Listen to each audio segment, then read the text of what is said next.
No, it's not. Um, okay. So this is just a quick overview of basically what it's like for me to try to find something to watch, and then also what I mean by genre fatigue, which is a topic I will be expounding on. So let's take a look at my options. I try to find things to do for downtime that aren't intellectual, that aren't in my head, that aren't paranoia, that aren't like always kind of looking for a new theory, looking for a new language, looking for some abstruse thing to learn, and also that are not dealing with my actual responsibilities in life. So I try to find ways to entertain myself. Video games are good. Video games have been kind of good, but it's hard for me to get into video games. So, genre fatigue. Let me explain to you. I don't, most of these shows I haven't seen. I'll let you know if I have. A fantasy of adventure for the bourgeoisie, a fantasy of danger, a fantasy of risk, a fantasy of being away from everything, of being alone in a new world where you don't have to pay rent and you don't have to worry about all the restrictions of capitalist society. No rent, no low wages, no reputation, no resume, no credit score, none of that. No bills. Great. Same thing here. Exact same thing here. And then here it looks like we have the fantasy of masculinity, the visceral violence of a man that somehow authenticates his masculinity, because we live in a society where masculinity, like everything else, is just another commodity to be bought and sold and displayed. Do we even need to go here? Yellowstone, the white man frontier, conquering, conquering, conquering. And what? There's some drama. Rent, that's the main drama. Rent and wages, that's the main drama for everyone. Healthcare, childcare. Jesus. Do you know what it's like? I just talked to a lady yesterday. Her name was Alma. She's a Lyft driver. Talking about she has a 3-year-old and a 12-year-old. They share a house with her brother, and she pays 1,000 for her room, 1,000 for the kids' room. And now her daughter's 12 years old. That's at the age in this country, especially for working class people, where the kids are like, "F you, mom. You don't know me. You can't say shit to me." This is all utopian. This is what a great we want to live. And look at all these happy little bourgeois middle class white people. Even this guy, they try to make the white people tough. They try to make the white people tough, but you can see it. No disrespect. You're from where you're from, and you look like it. You know what I mean? Mayor Easttown. Here we go. A white woman having some adventure, and what? It's a small town, and there's trouble. It's a small town, and she's gonna find out what the real gritty nature of life. The real gritty nature of life, rent, wages. That's the real gritty nature of life, even for small towns. So here's a fantasy of the simplicity, but also the mysterious, otherworldly nature of rural life. Never seen any of this. Tell me if I'm wrong. Oh, but he talks black, but he acts black. Holy shit. Homie, since the year 1984, and I'm sure since the original book was published, well, since Bojangles, I think, what was that? Who was that guy that did Bojangles, the blackface guy? I'm not talking about racism and white allies and all that shit. I'll leave that to my educated leftist comrades. I'm saying this is the whole show. He's acting black. Holy shit, he really does it. He's a goofy white guy. He's like, hey, I'm just a white guy. Look at me, Napoleon Dynamite. But he acts black. Here we go. Dystopian tale. What if the patriarchy reasserts itself and it's even worse than it is now? Again, a bourgeois fantasy for the bourgeois middling classes. It's already bad enough for a whole lot of women. It's already horrible for you step outside. Homeless women right now, women locked up, women who don't speak English, women who have to have their kids interpreted.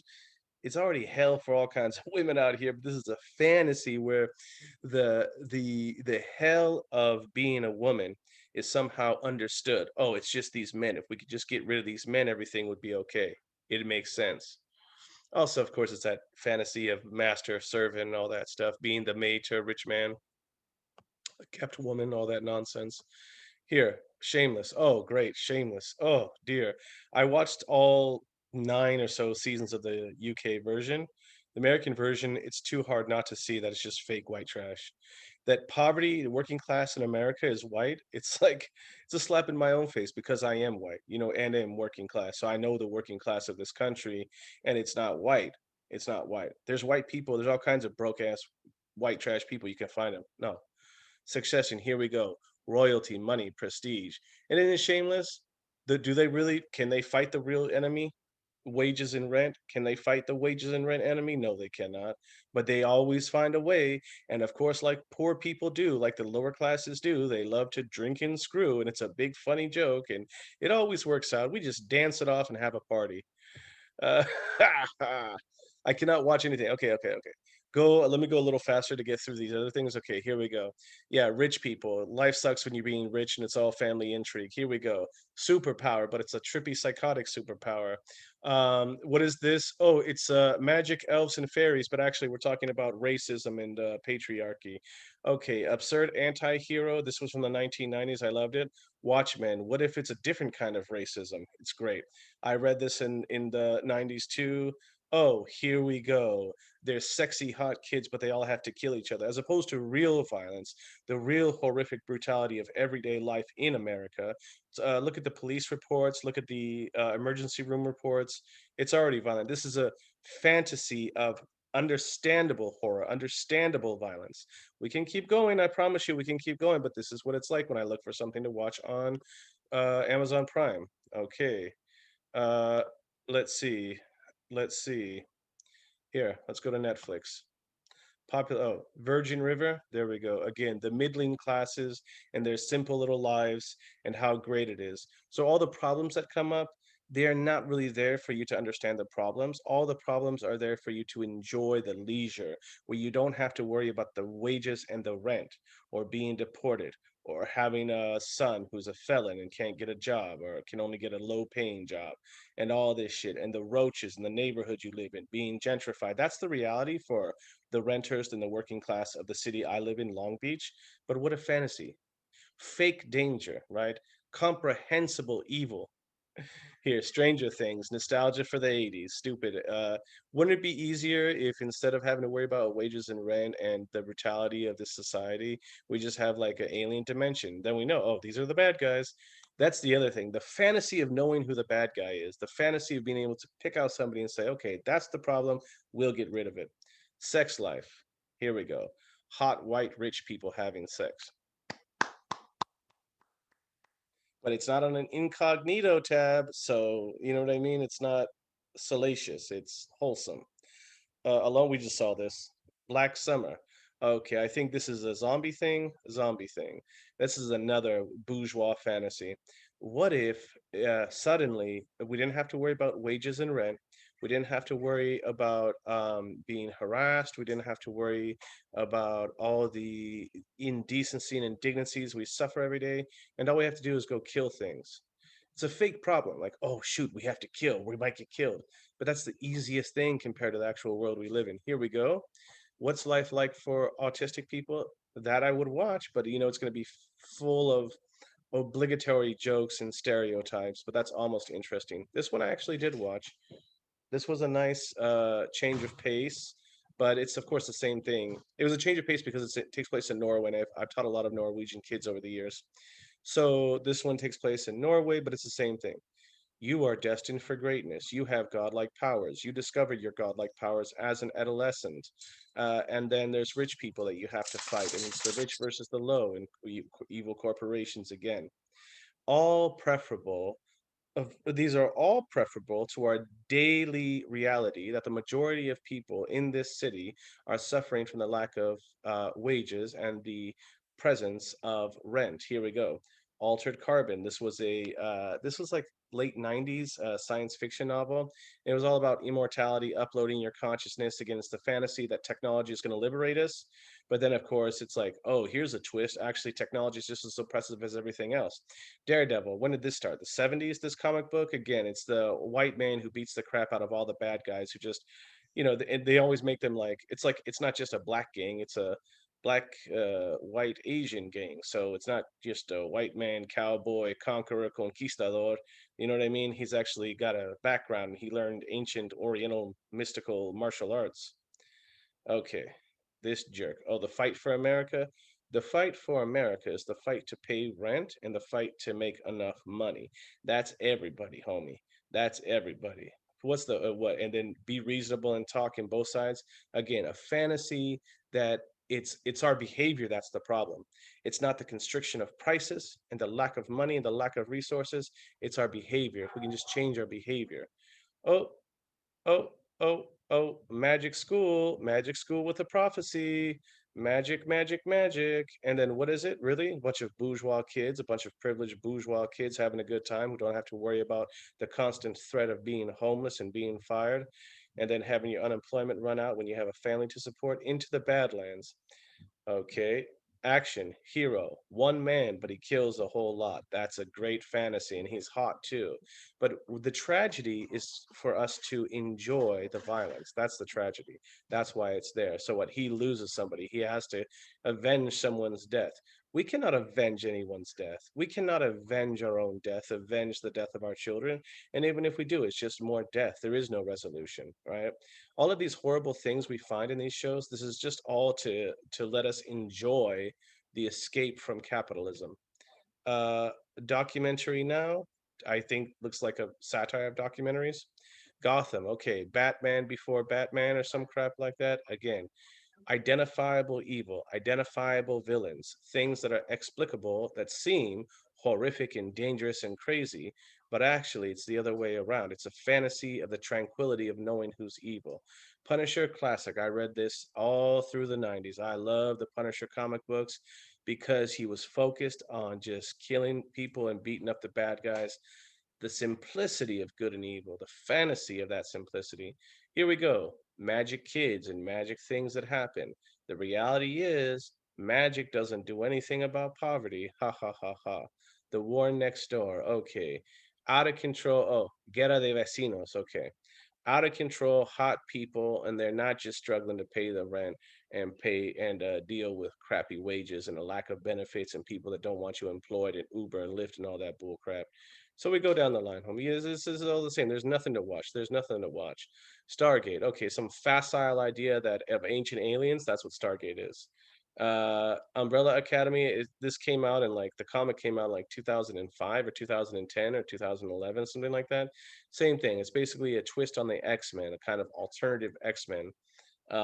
And same shit, special powers, da da da da da da da. You don't have to worry about wages and rent. There's always a millionaire, billionaire involved, right? In this case, it's like the alien guy who leads them, and he just happens to be rich. You can just get rich because you're an alien. Arrow, the lone white man fighting everybody. Witcher, because witches are evil and we have to kill witches. But he's a man of moral ambiguity when actually he's just a hot actor, obviously from an upper class background, has no idea what it's like to struggle. Oh, magic school. Magic school, and you have a magic destiny, and there's different elements and different kinds of. I actually like this because it was cute. They're like little kids, and I like they have like different elements, water elements, because it's like kind of like astrology. But of course, same old bull crap. There's only so much I can take of that. Hey, guess what? I just found out today. I'm actually heir to Satan, or I'm actually heir to the founder of this school. I have a special destiny, and special powers, and I'm not just struggling to pay the rent, and I'm not just struggling with low wages, and I'm not just struggling with being gentrified out of this city. Cursed? Oh, look, cursed. I don't know what that is, but here we go. Special destiny. What is your curse? You have special powers and a special destiny. You have to fight the special evil Voldemort, bad guy, Lord of the Rings bullcrap. Here, what if? That's like Darren Taylor, Darren Mackenzie Taylor story. What if billionaires? Not bad. So what is it gonna be? Bourgeois people in there, bourgeois things they do where they're not just struggling to pay the rent and keep up and all this stuff. Startup. Oh, they love this. Lower class violence and the interplay of these lower class archetypes, the drug dealer, the man who has to turn to violence, but he's a gifted kid and all this bull crap. Ugh, it's a mingling of stereotypes, and they call it originality. Lock and Key. This was a comic book. I want to say after 2010, around that time, and it's by one of Stephen King's kids, if I remember correctly. It's good. It's actually because it helps when your dad's Stephen King that if you can do the same, cliched plot driven stuff and gimmick trope driven stuff, you have special magical devices, and they in this one they have all these magical keys that can do different things. Zoo, the animals turn on you. What a great idea! The animals turn on you. What's the point? What's the point, homie? The point is that you escape having to deal with bills, having to stay within your identity to maintain your career and your home and your reputation, and the rent keeps going up. Property is becoming more expensive. Everything is becoming more expensive. That's where your stress in life comes from. Okay. So, oh, here, occupied, occupied. A bunch of white people, are they the occupiers? No, they're occupied. I assume they're occupied by aliens. Let's double check. Anyways, the list goes on. Here, Sabrina, the Destiny, Magic School, Destiny. My dad is really the devil, and I'm gonna find out I'm not just a simple girl after all. Flash, superhero, magic powers. The reality is, your magic powers don't do nothing because you still live in this highly constrained, highly confined society. Ooh, see, Norwegian. That makes it interesting just from the linguistic aspect and seeing their culture. Yes, yes, this is a political one. Oh yes. Uh-huh. Yes. What if Russia had taken over Scandinavia? Okay. Okay. Uh-huh. Yeah, yeah, yeah, yeah, yeah. Okay, that I might actually watch. That I might actually watch because it's a novel thing because we don't hear about that here. Anyways, this is what it's like for me trying to find stuff to watch, and I can never watch anything for that long. And it's because of genre fatigue. This is all genre fatigue. It's the same stuff. Do you understand right now we live in this world where it's like we have more content than ever. TikTok is content. We are all content producers. Everything we do is commodifiable as content. It's worthy of somebody watching something, something, something. And it's all trite. It's all trite, cliched bullshit. There's rarely any novelty. Remember last year when that guy, Ugly Dog or whatever his name was, that Chicano looking dude, he was on a skateboard singing the Carpenter song. It's like a player, dun dun dun dun, when I'm playing. That fool. And then what? And then that was just a novel thing. And it was cool because you're like, oh, because he's just a regular old Chicano looking dude going about his day. And then he's singing this beautiful song. So I'm like, wow, I bet a lot of people wouldn't know that this Chicano dude would appreciate nice music. I think that to me, that was like part of the novelty. Like, wow, now everybody can see, wow, everybody likes nice music, even the minorities. There's nothing original. I'm not saying it can't be made. I'm saying we live in a society where the material constraints, wages and rent, okay? Wages and rent. The majority of people in this city are renters, right? Cities control how much renters they have because for homeowners, renters are a negative aspect because they come and go, they're lower class, right? There's a clear class division between homeowners and renters in most cities. Cerritos, where I went to school, where I lived for a short time, they keep the renters and the condos on the edge of the city, right? With the drive-throughs. It was like that when I was a kid. So we lived on the edge with the poor people. Norwalk, this is still a division, but not as much because it's all working class Chicano and it's been that way since I was a kid. Long Beach is 60% renters. You cannot do much. You are highly constrained. You're struggling to get a job, struggling to keep a job. Some people succeed, some people do it good, but at any given day, there's only a limited amount of slots, only a limited amount of places, only a limited amount of options. So you guarantee some people are going to end up in jail, dead, homeless, beaten down. Life is messed up, and the only way they offer us to escape is some fantasy of understandable drama, resolvable drama, identifiable horror. You can see there's a bad guy, there's a bad guy. Anyways, I'm gonna be talking more about genre fatigue, but it's bad right now. Genre fatigue is bad right now. Like I've told my students sometimes, when you want to deal with the past, when you have people telling you, oh, this was the great thing that happened, and we should read this book and listen to my own music, you should always give yourself the freedom to burn it all down, to burn it all down and shove the ashes into a trench somewhere. Forget the past, forget the old stories. The only reason we should know the old stories is so we don't have to do them again. We want to do it again, just say we're going to do it again. Anyways, that's my experience trying to watch anything, and that's really what it's like for me. Genre fatigue. I'm gonna be talking more about it. Good luck.